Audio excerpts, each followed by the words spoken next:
Masters அனைவருக்கும் என்னுடைய நன்றியை வணக்கத்தையும் தெரிவித்துக் கொண்டு, பிதாமக பத்திரிகைக்கும் என்னுடைய நன்றியை வணக்கத்தையும் தெரிவித்துக் கொண்டு, எல்லாம் வல்ல இறைவனுக்கும் என்னுடைய நன்றியை வணக்கத்தையும் தெரிவித்துக் கொண்டு, இன்னைக்கு நம்ம மூர்த்தி நாயனார் புராணம் பத்தி பார்க்கலாம். இங்க மும்மையால் உலகாண்ட மூர்த்திக்கும் அடியேன் அப்படின்னு சொல்லியிருக்காங்க. ஸோ பழமையான நாடு பாண்டி நாடு, நல்வழியில் வந்த செல்வமுடைய குடிகள் பலர் நிறைந்து வாழும் சிறப்புடையது. பாண்டி நாடை பத்தி சொல்றாங்க. ஸோ நல்வழியில் வந்த செல்வமுடைய குடிகள் பலர் நிறைந்து வாழும் சிறப்புடையது. முத்தும் முத்தமிழும் தந்து முதன்மை பெற்றது. தென்தமிழ் கழகமும் சந்தன சோலையும் விளங்கும் அந்த புதிய மலையிலிருந்து வீசும் தென்றல் காற்றினால் குளிர்வது அப்படின்னு பாண்டி நாடை பத்தி சொல்றாங்க. ஸோ என் நாட்டினும் சிறந்த பொன்னாடும் நாண பொழியும் அந்நாட்டின் தலைநகரம் மதுராபுரி. திருமகள் நீங்காது வாழும் அத்திருநகரில் முத்தமிழ் சங்கம் ஓங்கி உயர்ந்திருந்தது. இப்போ இந்த மதுராபுரினா மதுரை மாநகரத்தை தான் இங்கே சொல்றாங்க. ஸோ அடுத்து என்ன சொல்றாங்கன்னா, இந்த மூர்த்தியார் மதுரை எம்பதியில் திரு அவதாரம் செய்தவர். அப்ப இந்த மூர்த்தி நாயனார் அப்படிங்கிறவரு மதுரை எம்பதியில தான் திரு அவதாரம் செய்ததாக சொல்றாங்க. வணிகர் குலம் செய்த மாதவத்தின் பயனாக தோன்றியவர். அகப்பற்று புறப்பற்று என்று இரு பற்றுக்களையும் விட்டு பற்றற்ற பரம்பொருளாகிய விடையூர் விமலனுடைய விரைமலர் தேவடிகளை பற்றி நின்றவர் அப்படின்னு சொல்றாங்க. ஸோ இவர் நமக்கு சைவ சித்தாந்தத்தில் சொன்ன மாதிரி நம்முடைய அகப்பற்று புறப்பற்று எல்லாத்தையும் விட்டாதான் நம்ம இறைவனோட நம்ம திருவருளை பெற முடியும் இல்லையா? அதை சொல்றாங்க. அதே மாதிரி இவர் விட்டுருக்கிறாரு. அகப்பற்று புறப்பற்று என்று இரு பற்றுக்களையும் விட்டு பற்றற்ற பரம்பொருளாகி அந்த விடையூர் விமலனுடைய விரைமலர் தேவடிகளை அவர் பற்றி நின்றவர். அவரை பற்றி நின்றிருக்கிறார். இறைவனை பற்றி நின்றிருக்கிறாரு. சுற்றமும் தொடர்பும் நீத்தவர். கேளும் கிளையும் ஆளும் பரமனே என்று மூடும் அன்புடன் வாழும் முனிவர் அவர். சொக்கலிங்க பெருமான் திருமேனிக்கு அணியும் சந்தன காப்பு நாள்தோறும் முட்டாது நடைபெற அடியவர் உள்ளம் உவக்குமாறு அன்புடன் சந்தனம் அரைத்து தருவார் ஆயினார். அப்ப இவருடைய வேலை என்ன அப்படின்னா, அந்த இறைவனோட எப்பவுமே அவர் ஐக்கியப்பட்டு அவரோட பற்று கொண்டு அந்த பரமனையே அவர் அன்போடு அவர் நினைத்து நினைத்து அவருக்கு வேண்டிய அந்த அவருடைய திருமேனி, சொக்கலிங்க பெருமான் திருமேனிக்கு அணியக்கூடிய அந்த சந்தன காப்பு டெய்லி அவர் உள்ளம் ஓக்குமாறு அன்புடன் சந்தனம் அரைத்து தருவார் ஆயினார். அவருடைய திருமணிக்கு அணியக்கூடிய அந்த சந்தனத்தை அவர் அரைச்சு கொடுக்கக்கூடிய அந்த வேலையை செஞ்சிட்டு இருக்கிறாரு. வடுக கருநாடு ஆளும் ஒரு மன்னன் வரிந்து நாடு கவர்ந்து ஆடும் அவா உடையவனாய் நால்வகை படையுடன் தென் திசை நோக்கி வந்தான். அப்ப இவர் பிறந்த ஊர் மதுராபுரின்னு சொல்லியிருக்காங்க. அந்த நாட்டுல மதுரையில என்ன அப்படின்னா, அந்த வடுக கருநாடு ஆடும் ஒரு மன்னன் வரிந்து நாடு கவர்ந்து ஆடும் அவா உடையவனாய். அப்ப இந்த நாட்டை வரிந்து அதை கவர்ந்து ஆடணும் அப்படிங்கிற ஆசையில 4 வகை படையுடன் தென் திசை நோக்கி வந்தான். அப்ப அவன் தென் திசை நோக்கி 4 வகை படையோட அந்த மன்னன் வாராரு. கடல் போன்ற சேனைகளை பரப்பி தமிழ்நாட்டை ஆளும் பாண்டியனை வென்று பொழில் சூழ் எழில்மிக்க மதுரையம்பதியை கைப்பற்றி அரசு புரியல் ஆனான். அப்ப அவன் என்ன பண்ணான், இந்த 4 வகை படையோட தென் திசை நோக்கி வந்து இந்த கடல் போன்ற சேனைகளை எல்லாம் பரப்பி தன்னுடைய தமிழ்நாட்டை ஆளக்கூடிய அந்த பாண்டியனை வென்று பொழில் சூழ் எழில்மிக்க அந்த மதுரையம்பதியையும் கைப்பற்றி அவரு அங்க அரசு புரிஞ்சிட்டு வாராரு அந்த மன்னன். செம்மை மனம் இல்லாத அம்மன்னன் சைவ நெறி நின்று உயிர் நெறி அறியாது சமண சமயத்தை சார்ந்தான். அப்ப அவன் எப்படிப்பட்டவன் அப்படின்னு சொல்றாங்க. செம்மை மனம் இல்லாத அம்மன்னன் சைவ நெறி நின்று உயிர் நெறி அறியாது அப்படின்னு சொல்றாங்க. சைவ நெறிப்படி நாம நின்றோம்னா நமக்கு உயிர் நெறி நமக்கு தெரியும். ஆனா இவன் அப்படி இல்லை. சைவ நெறி நின்று உயிர் அறிய அவன் தெரியாம சமண சமயத்தை சார்ந்து அவன் இருந்திருக்கிறான் அந்த மன்னன். தான் சார்ந்ததே அன்றி தெய்வ நலமிக்க சைவ நலம் பேணும் திரு தொண்டர்களையும் துன்புறுத்தி வன்மை புரிந்து வந்தான். அப்ப தான் அந்த சமண சமயத்தை சார்ந்து இருந்தது மட்டும் இல்லாம இந்த சைவ சமயத்தை அவங்க சைவ நலம் பேணக்கூடிய அந்த திரு தொண்டர்களை அவன் துன்புறுத்தி வன்மை புரிந்து வந்தான் அப்படின்னு சொல்றாங்க. ஸோ அரணாரடியார்களை அச்சம் புரிந்து அரிய திரு தொண்டுகளை மாற்றி இடர் புரிந்தான். அப்ப அந்த அரணாட அடியார்கள் இருப்பாங்க இல்லையா, அவங்களையெல்லாம் பயப்பட வச்சு அரிய திருத்தொண்டுகளை எல்லாம் மாற்றி வந்து அவன் வந்து இடர் புரிந்தான். அந்த தொண்டுகளை எல்லாம் செய்ய விடாம வந்து ஒரு இடர் புரிந்து வந்திருக்கான். கீர்த்தி மிக்க மூர்த்தி நாயனாரையும் இடர் மிக புரிந்தான். நம்முடைய மூர்த்தி நாயனாரையும் அவன் வந்து துன்பத்தை அவருக்கும் கொடுத்துருக்கான் அப்படின்னு வந்து சொல்றாங்க. ஸோ கீர்த்தி நாயனாரையும் மூர்த்தி நாயனாரையும் இடர் மிக புரிந்தான். ஆனால் திடமிக உடைய அவர் அரசனுடைய இடரை பொருள் செய்யாது தமது திருத்தொண்டினை முன்னையினும் பன்மடங்கு அன்புடன் செய்து வந்தார். இப்ப நமக்கு யாராவது டிஸ்டர்ப் பண்ணிட்டாங்கன்னா நம்ம வேலை அங்க நின்று போகும். ஆனா அவர் அப்படி இல்லை. அவர் என்ன பண்ணியிருக்கிறாரு, இந்த கீர்த்தி மிக்க மூர்த்தி நாயனாரையும் அந்த மன்னனானவன் இடர்மிக புரிந்தான். ஆனால் திடமிக உடைய, ரொம்ப திடமான ஆடு அவர் இல்லையா, திடமிக உடைய அவர் அரசனுடைய அந்த இடரையெல்லாம் பொருட்படுத்தாது தம்முடைய திருத்தொண்டினை முன்னை விட பன்மடங்கு அன்போட மீண்டும் அவர் செய்து வராரு. யாரு? நம்முடைய மூர்த்தி நாயனார். சிவனடியார் அன்பின் வெள்ளத்தை அணை போட்டு தடுக்க வல்லாரும் உளரோ அப்படின்னு கேக்குறாங்க. யாரும் அதை தடுக்க முடியுமா? முடியாது. சோ வடுக மன்னன் கொடுமைகள் பல புரிந்தும் மூர்த்தி நாயனார் தமது திருப்பணியை செய்து வர அம்மன்னன் சந்தனக்கட்டை கிடைக்கும் வழியையும் அடைத்தான். அப்ப அந்த மன்னன், வடுக மன்னன், அவன் தான் வந்து இந்த மாதிரி கஷ்டங்களை எல்லாம் கொடுத்துட்டு வரான். ஏன்னா மூர்த்தி நாயனார் சந்தனம் அரைச்சு கொடுக்கக்கூடிய வேலை தானே பாக்குறாரு. ஸோ அதை நிப்பாட்டணும், அந்த திருப்பணியை நிப்பாட்டணும்னு சொல்லிட்டு சந்தனக்கட்டை கிடைக்கக்கூடிய அந்த வழியை எல்லாம் அடைக்கிறாரு, அதை கிடைக்க விடாம பண்றாரு. ஸோ மூர்த்தி நாயனார் முக்கட்பரம்பொருளை சிந்தித்து உண்மை செயல் புரிவதில் வல்ல சமணர்களுடன் பொழுதுபோக்கும் வன்மை கொடும் பாதகன் மாளவும் வாய்மை வேத நன்மைக்குரிய சைவ நெறி நின்ற மன்னர் ஆளவும் வேண்டும் அந்நாள் என்னாலோ என்று எண்ணி வருந்தினார். அப்ப இவர் என்ன பண்றாரு, மூர்த்தி நாயனார் என்ன பண்றாரு, அந்த முக்கட்பரம்பொருளை சிந்தித்து அந்த புண்மை செயல் புரிவதில் வல்ல சமணர்களுடன் பொழுதுபோக்கக்கூடிய அந்த வன்மை கொடும் பாதகன் அவன் மாளனும் அப்படின்னு சொல்லி அவரு மனசுல நினைக்கிறாரு. பரம்பொருளை நினைச்சு சிந்திச்சு இதையே அவரை நினைக்கிறாரு. ஏன்னா பல கஷ்டங்களையும் கொடுக்குறான். அது மட்டும் இல்லாம சிவபெருமான கும்பிடக்கூடிய அந்த சந்தனம் அரைச்சு கொடுக்கக்கூடிய அந்த வேலைக்கும் வந்து ஒரு வந்து கஷ்டத்தை கொடுத்துருக்கான். அதை அந்த சந்தனக்கட்டை கிடைக்க விடாமலும் பண்ணிட்டான் இல்லையா. அதனால இவர் மனசுல என்ன நினைக்காரு, இந்த வன்மை கொடும் பாதகன் மாளவும் வாய்மை வேத நன்மைக்குரிய அந்த சைவ நெறி நின்ற மன்னர் ஆளவும். அப்ப அந்த வாய்மை நெறி, அந்த வாய்மை வேத நன்மைக்கு உரிய அந்த சைவ நெறியில நிற்கக்கூடிய அந்த மன்னர்கள் ஆளணும் அப்படின்னும், இந்த வன்மை கொடும் பாதகன் மாளணும், இந்த மன்னன் மாளணும்னு அவர் வந்து சிந்திக்கிறாரு. அது மட்டும் இல்லாம அது என்னாலோ அந்நாள் என்னாலோ என்று அவர் எண்ணி வருந்தினார் அப்படின்னு அவங்க சொல்றாங்க. ஸோ சந்தனக்கட்டை எங்கும் கிடைக்கா வண்ணம் அப்பாதகன் தடுத்ததனால் பகல் முழுவதும் பெரிதும் முயற்சி செய்தும் கிடைக்க பெறாது சோர்ந்தார். அப்ப இவன் தான் சந்தனக்கட்டை கிடைக்க விடாம பண்ணிட்டான் இல்லையா. ஸோ இவர் எவ்வளவு முயற்சி எடுத்தாலும் அவருக்கு கிடைக்க மாட்டேங்குது, ரொம்ப சோர்ந்து போறாரு நம்முடைய மூர்த்தி நாயனார். பகற்பொழுது கழிந்தது. மாலை சோமசுந்தர கடவுளுடைய திருக்கோவிலை அடைந்தார். எம்பெருமானுடைய திருமேனிக்கு பூசும் சந்தனக்கட்டைக்குத்தான் முட்டு வந்தது.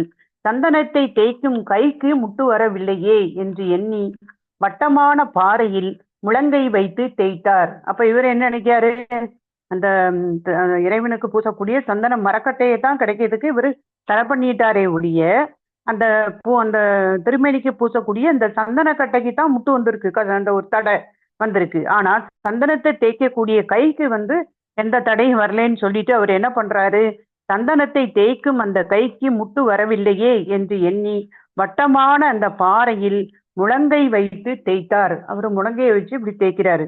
தோல் நரம்பு என்பு முதலியன கரைந்து தேய்ந்தன அப்படின்னு சொல்றாங்க. ஸோ அந்த சந்தன கட்டையை வச்சுதானே எப்படி தேய்ப்பாங்க. அப்போ அது கிடைக்க வழி இல்லைன்னு இவர் தன்னுடைய முட்டை வச்சு அந்த சந்தன தேய்க்கும் கல்லுல வச்சு வட்டமான பாறையில அவர் முழங்கையை வச்சு தேய்ச்ச உடனே அவருடைய தோல் நரம்பு என்பு முதலியன கரைந்து தேய்ந்தன அப்படின்னு சொல்றாங்க. ஸோ உதிரம் பெருக கை எலும்புக்குள் மூளை சொரிய அதை கண்டு கருணை கடலாகிய இறைவர் பொறுக்கவில்லை. அப்போ இப்படி தேய்க்க ஒரே ரத்தமா போகுது. அதை பார்த்த உடனே அதை கண்டு கருணை கடலாகி அந்த இறைவனுக்கு பொறுக்கல அப்படின்னு சொல்றாங்க. உடனே அருள் திருவாக்கு அங்க கேக்குது. என்ன? ஐயனே, அன்பின் மிகுதியால் இது செய்யாதே. உன்பால் கொடுமை செய்தவன் வலிந்து கொண்ட நாடு முழுமையும் நீ கொண்டு அநீதியை நீக்கி நீதியை நிலைநிறுத்தி நியதியாக திருப்பணி செய்து முடிவில் நமது சிவலோகம் வர கடவாய் என்று அருளி செய்தது. அப்ப அவருக்கு அந்த இறைவன் பொறுக்கான ஒன்னு அருள் திருவாக்கு அங்க கேக்குது. அப்ப நீ இந்த மாதிரி அன்பினுடைய மிகுதினால இந்த மாதிரி கையெல்லாம் வச்சு நீ பண்ணாத, செய்யாத, உன்பால அந்த கொடுமை செய்யக்கூடிய அந்த அவனை வலிந்து கொண்ட நாடு முழுவதையுமே நீ அவன்கிட்ட இருந்து நீ பெற்றுக்கொண்டு அந்த அநீதியெல்லாம் நீக்கி நீதியை நிலைநிறுத்தி நீ நேதியாக நீ திருப்பணி செய்து முடிவுல கடைசியில என்கிட்ட சிவலோகம் நீ அடைவாயின்னு சொல்லி அங்க அந்த அசரீரி மாதிரி கேக்குது. இத்திருவாக்கினை மூர்த்தி நாயனார் கேட்டு அஞ்சி கல்லில் கையை தேய்ப்பதை நிறுத்தினார். இப்ப நீ செய்யாதேன்னு சொன்னோன்னா அவர் நிறுத்திட்டாரு. புண்ணாகிய தன்மை நீங்கி கை செழுமையுற்று விளங்கியது. திருமேனி ஒளி பெற்றது. அந்நாள் இரவில் தீங்கு செய்த வடுக கருநாட்டு மன்னன் உயிர் நீங்கினான். அன்னைக்கே அவன் இரவுல அந்த மன்னன் உயிர் நீங்கினான். அவன் இறந்துட்டான். நல்லோர்கள் விரைந்து சிவலோகம் சேர்வது போல் அடியார்க்கு இடர் புரிந்த அப்பாடகன் தீவாய் நரையில் வீழ்ந்தான். அவனது சுற்றும் முற்றும் வாடி புலர்ந்தனர். அப்ப அவனை சுற்றும் முற்றலாம் இருப்பாங்களா, அவங்களாம் வாடுறாங்க. இவன் நரைகள் வீழ்ந்தான் அப்படின்னு சொல்றாங்க. பொழுதும் புலர்ந்தது. அமைச்சர்கள் கூடி ஈம கடன்களை புரிந்தனர். மாண்டவனுக்கு மக்கள் இன்மையால் இனி இம்மண்ணுலகை அறநெறி நிறுத்தி ஆள்வதற்கு மன்னன் இந்தியமையாமல் வேண்டும் என்று சிந்தித்தனர். இப்ப அந்த மன்னன் இறந்துட்டனால இந்த மண்ணுலகை அறநெறி நிறுத்தி ஆள்வதற்கு மன்னன் வேணும் அப்படின்னு அவங்க மக்கள்லாம் சிந்திக்கிறாங்க.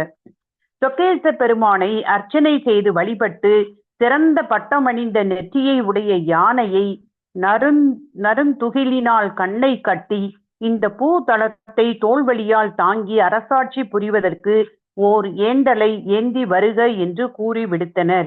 இப்ப யாராவது நல்ல ஒரு அறநெறியில நிற்கக்கூடிய ஒரு மன்னன் வேணும் இந்த நாட்டு ஆளதுக்கு அப்படின்னு மக்கள்லாம் சிந்திக்கிறாங்க. அதுக்கு என்ன பண்றாங்கன்னா, அந்த சொக்கேச பெருமானை அர்ச்சனை செய்து வழிபட்டு அந்த சிறந்த பட்டம் அணிந்த நெற்றியை உடைய அந்த யானையை நருந்துகிலினால் கண்ணை கட்டி இந்த பூதளத்தை தோல்வழியால் தாங்கி அரசாட்சி புரிவதற்கு ஓர் ஏந்தலை ஏந்தி வருக என்று கூறி விடுத்தனர். அப்ப இந்த ஒரு பூதளத்தை நல்ல முறையில் அரசாட்சி புரிவதற்கு ஏற்ற ஒருத்தரை நீ கொண்டுட்டு வா அப்படின்னு சொல்லி அவங்க அந்த யானையை விடுறாங்க. கண்கட்டி விட்ட அந்த களி யானை நெடு வீடுகளில் திரிந்து திருக்கோவில் முன் சென்றது. யாரும் தெரியாது இல்லையா.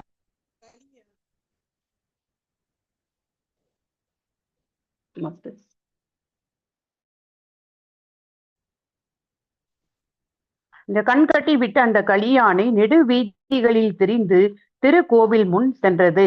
மூர்த்தி நாயனார் இறைவன் திருவருள் இதுவாயின் இதை ஏற்பேன் என்று தளர்வு நீங்கி கோயில் புறத்து நின்றார். இப்ப கண் கட்டி விட்ட அந்த கலியானை நெடு வீதியெல்லாம் தெரிஞ்சு இந்த கோயிலுக்கு முன்னாடி நிக்குது.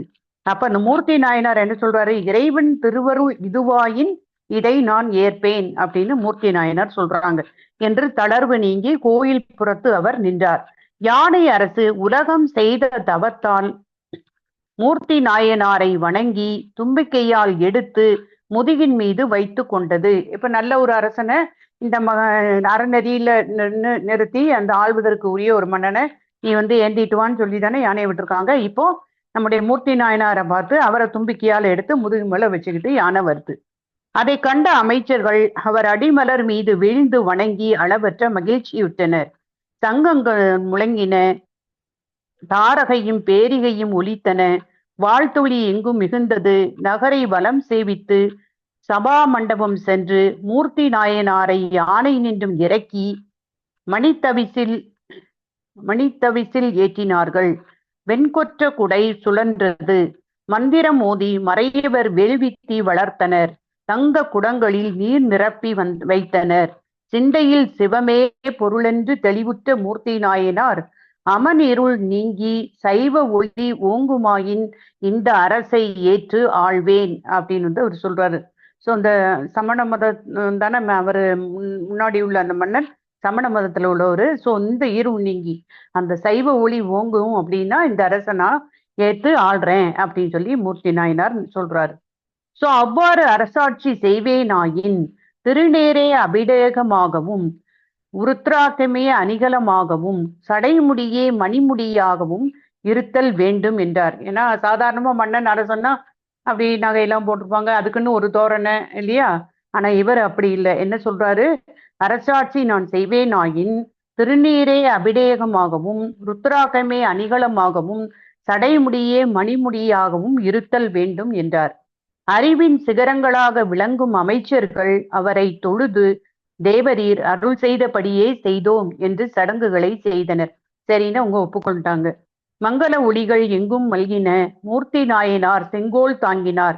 திருக்கோவில் சென்று சோமசுந்தர கடவுளை வணங்கி நகரை வலம் செய்தார்.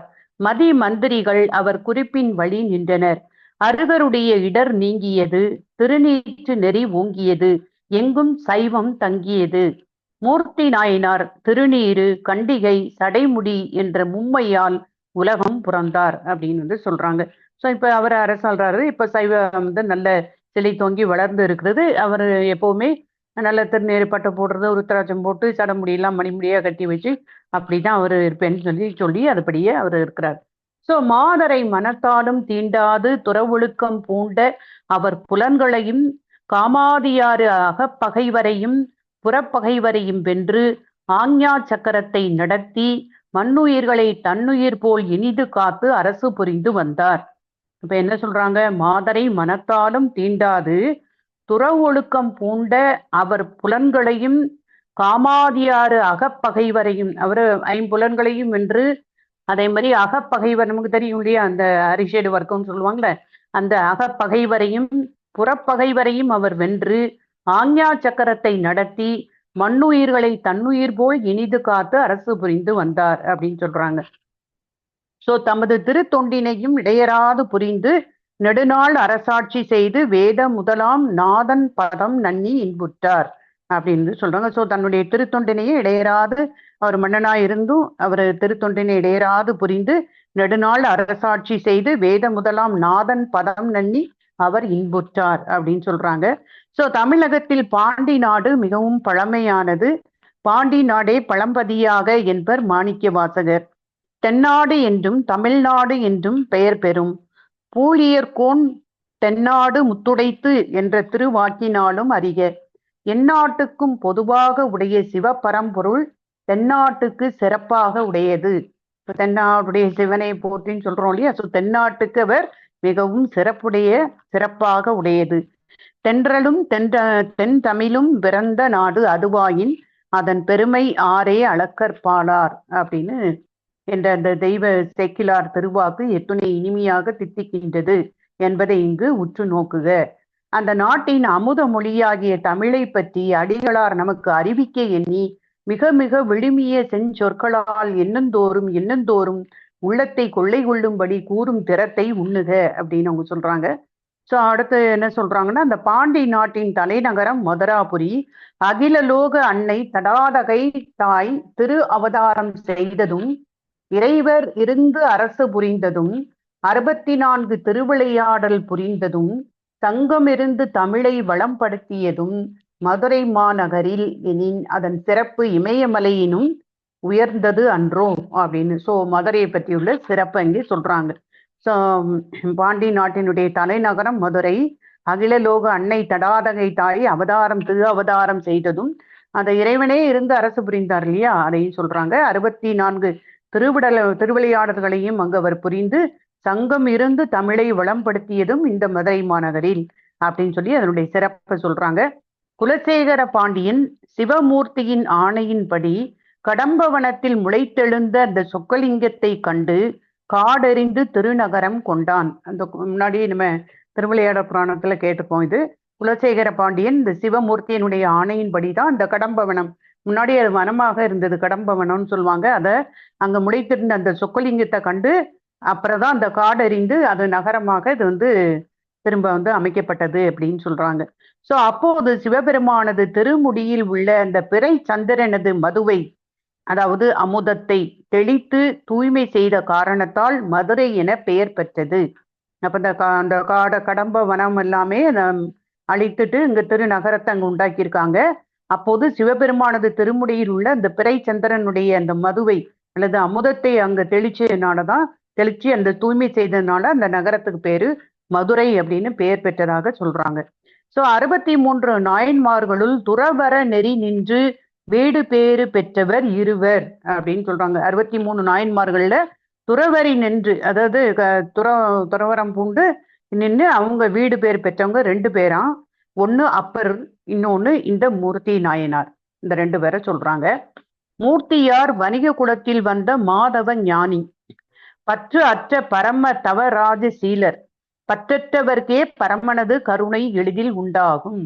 அப்ப நம்ம சைவ சித்தாந்தத்திலே படிச்சிருக்கோம் இல்லையா, பற்ற விடணும், பற்றற்றவருக்கு தான் பரமனது கருணை எளிதில் உண்டாகும். பரம கருணாநிதியாகிய சிவபெருமானுக்கு செய்யும் திருத்தொண்டுகள் பலவற்றுள் சந்தன காப்பு சிறந்தது.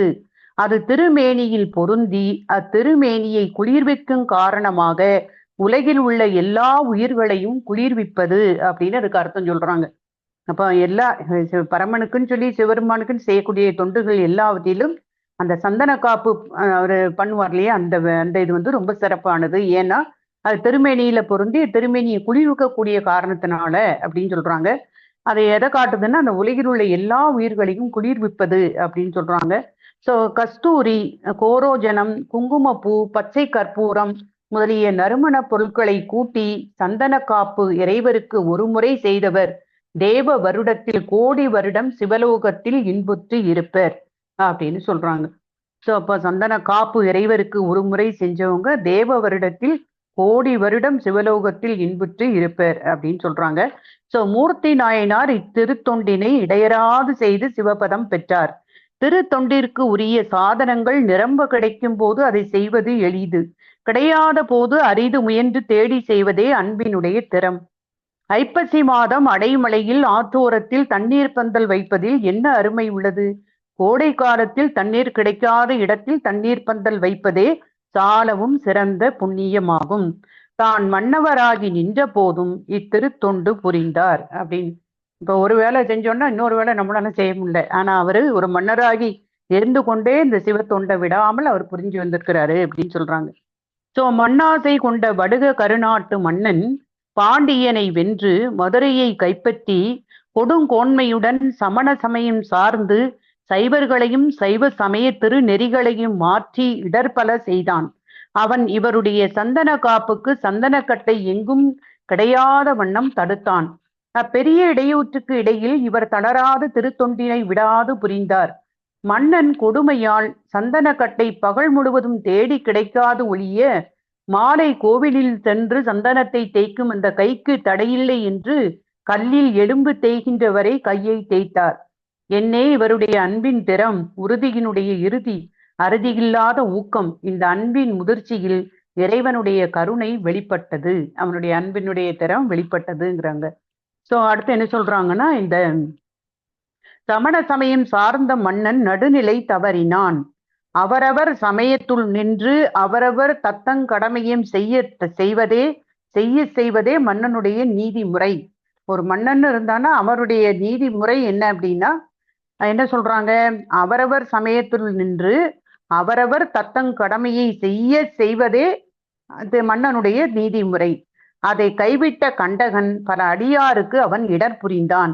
சிறந்த அடியாராகிய மூர்த்தியாருக்கும் பேரிடர் விளைத்தான். இப்பாதகன் மாள இந்நாடு சைவ நெறிக்கு உரிய மன்னரை சார்வது என்றோ என்று திருவுளம் பற்றினார். அவர் முன்னாடியே நினைச்சார் இல்லையா, எப்ப இவர் மாழ்வாரோ நல்ல ஒரு சைவ நெறியில உள்ளவங்க இந்த நாட்டை ஆடணும்னு அவர் நினைச்சாருன்னு அது சொல்றாங்க. சோ அப்படி எண்ணுவது சைவ நெறியின் கருணைக்கு மாறுபடாதோ எனின் மாறுபடாது. ஏன்னா அப்படி ஒரு தாட்டு வரக்கூடாது இல்லையா, மத்தவங்க மாண்டு போகணும், நல்லவங்க ஒரு அறநெறியில உள்ளவங்க இந்த உலகத்தை அந்த மதுராபுரிய ஆளணும் அப்படிங்கிற அந்த எண்ணம் வந்துச்சு இல்லையா, சிந்தனை, அது சைவ நெறியுடைய கருணைக்கு மாறுபடாதோ அப்படின்னு கேட்டாங்கன்னா எனின் அது மாறுபடாது. உடம்பில் உதிர பரு வந்த போது அதை அறுத்தெறிதல் கருணைக்கு மாறுபட்ட செயல் ஆகாது அப்படின்னு அதுக்கு விளக்கம் கொடுக்குறாங்க. உடம்புல ஏதாவது ஒரு பரு வந்துட்டு அப்படின்னா அதை ஆப்ரேட் பண்ணி அதை எடுத்துடுறாங்கல்ல, அது கருணைக்கு மாறுபட்ட செயலாகாது அப்படின்னு அதை காட்டுறாங்க. சோ அடியார் திருவுளத்தை கலங்க செய்ததனால் அம்மன்னன் இரவே மாண்டு மீளா நரகிற்கு ஆளாகினான். ஆதலின் அரணார் அடியாருக்கு மனத்தாலும் வாக்காலும் காயத்தாலும் என்றும் ஒரு சிறிதும் இடர் புரியாது நன்மையே புரிந்து உலகம் உய்வு பெறுவதாக. அப்ப அந்த அறநடியார்களுக்கு நம்ம மனத்தாலும் வாக்காலும் காயத்தாலும் என்றும் ஒரு சிறிதும் இடர் புரியாது நன்மையே புரிந்து உலகம் உய்வு பெறுவதாக அப்படின்னு அவங்க சொல்றாங்க. ஏன்னா அறநாடியார்களுக்கு அவர் கஷ்டத்தை கொடுத்து வந்திருக்கான் அந்த மன்னன், அதனால அந்த மாதிரி நடந்திருக்கு அப்படின்னு அவங்க சொல்றாங்க. அடுத்து என்ன சொல்றாங்கன்னா, சிறந்த கவி அரசர்கள் ஓமையிலும் ஓர் உண்மையை விளக்குவார்கள். காளிதாசர், திருவள்ளுவர் போன்ற சிலருக்கே அது சாத்தியம். சிற்றினன் சேராமை என்ற அதிகாரத்திலே நல்லினத்துடன் நட்டாருக்கு நன்றாகாத வினை யாதொன்றும் இல்லை என்று கூற வந்த தெய்வ திருவள்ளுவர், மனம் தூயாருக்கு நன்மக்கள் பிறப்பது போல் இனம் தூயாருக்கு இல்லை நன்றாகா வினை என்று அருளி செய்தார் அப்படின்னு திருவள்ளுவர் சொன்ன அந்த வாக்கை வந்து அவங்க சொல்லியிருக்காங்க. ஸோ மனம் தூயார் கெச்ச நன்றாகும் இனம் தூயார் கிள்ளை நன்றாகா வினை அப்படின்னு அந்த திருக்குறள் போட்டிருக்காங்க. ஸோ தெய்வ சேக்கிலார் வடுக கருநாடன் விரைந்து வெந்தழல் நரகிடை வீழ்ந்தான் என்றார்.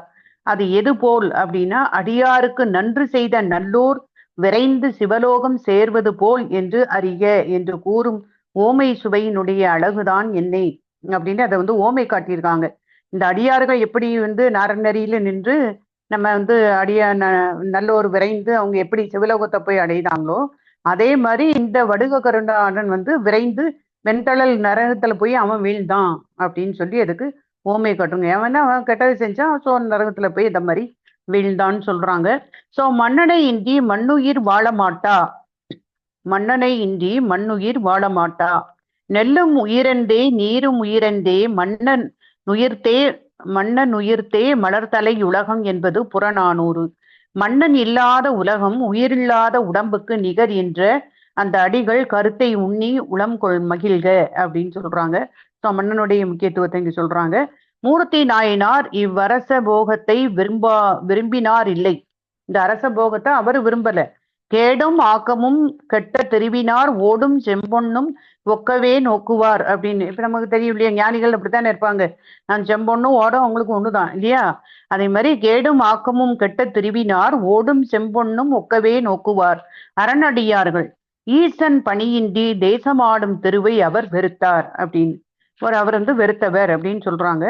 ஸோ ஈசன் அவருடைய திருவுருள் இதா இருந்துன்னா நான் அதை செய்யறேன் அப்படின்னு தானே மேல வந்து அந்த அரச இதை ஏத்துக்கிட்டாரு, அது சொல்றாங்க. ஸோ சமண இருள் நீங்கி சைவ ஒளி ஓங்கி உலகம் நன்னறி பெற்று உய்யும் பொருட்டு அரச பதவியை சிவன் ஆணையினால் அவர் ஏற்றுக்கொண்டார் அப்படின்னு சொல்றாங்க. ஸோ அப்போ சமண இருள் நீங்கி சைவ ஒளி ஓங்கி உலகம் நன்னறி பெய்யும் உய்யும் பொருட்டு இந்த அரச பதவியை சிவன் ஆணையினால் அவருடைய திருவருளால தான் அவர் ஏற்றுக்கொண்டார்னு சொல்றாங்க. ஏன்னா அவருக்கு இதுல எல்லாம் ஒன்றும் ஆசை கிடையாது இல்லையா, அதை சொல்லிட்டாங்க. ஸோ அரசருடைய ஆடம்பரமான ஆடை அணிகலன்கள் திருமுடி முதலியவற்றை அவர் விரும்பி அணியாமல் திருநீரும் கண்டிகையும் சடைமுடியும் உடையவராய் விளங்கி துற ஒழுக்கத்துடன் மாலையனாதி வானவருக்கு தள்ள முடியாத மாதரவாவை மனத்தினாலும் விளக்கி மகிதளம் முழுவதும் தெய்வத் தமிழும் சைவ திறமும் ஓங்க அவர் அரசு புரிந்தார் அப்படின்னு சொல்லி அவருடைய அரசாட்சியினுடைய சிறப்பையும் அவருடைய அந்த அரசருடைய அந்த ஆடம்பரமான அணிகலன்லாம் அவர் விரும்பாம அவர் வந்து எப்படி வந்து அந்த திருநீரும் கண்டிகையும் சடைமுடியும் உடையவராதான் அவர் விளங்கி அவர் வந்து அரசாட்சி புரிந்து வந்தார்னு சொல்லி முடிக்கிறாங்க மாஸ்டர்ஸ். இதான் வந்து நம்ம இன்னைக்கு பார்த்த நம்முடைய நாயனாருடைய ஒரு விளக்கமாக மூர்த்தி நாயனாரை பற்றி நமக்கு இன்னைக்கு கொடுத்துருக்காங்க. ஸோ இவ்வளவு நேரம் பொறுமையா கேட்ட உங்க எல்லோருக்கும் என்னுடைய நன்றி வணக்கத்தையும் நான் சொல்லிக்கிறேன். நன்றி மாஸ்டர்ஸ். தேங்க்யூ.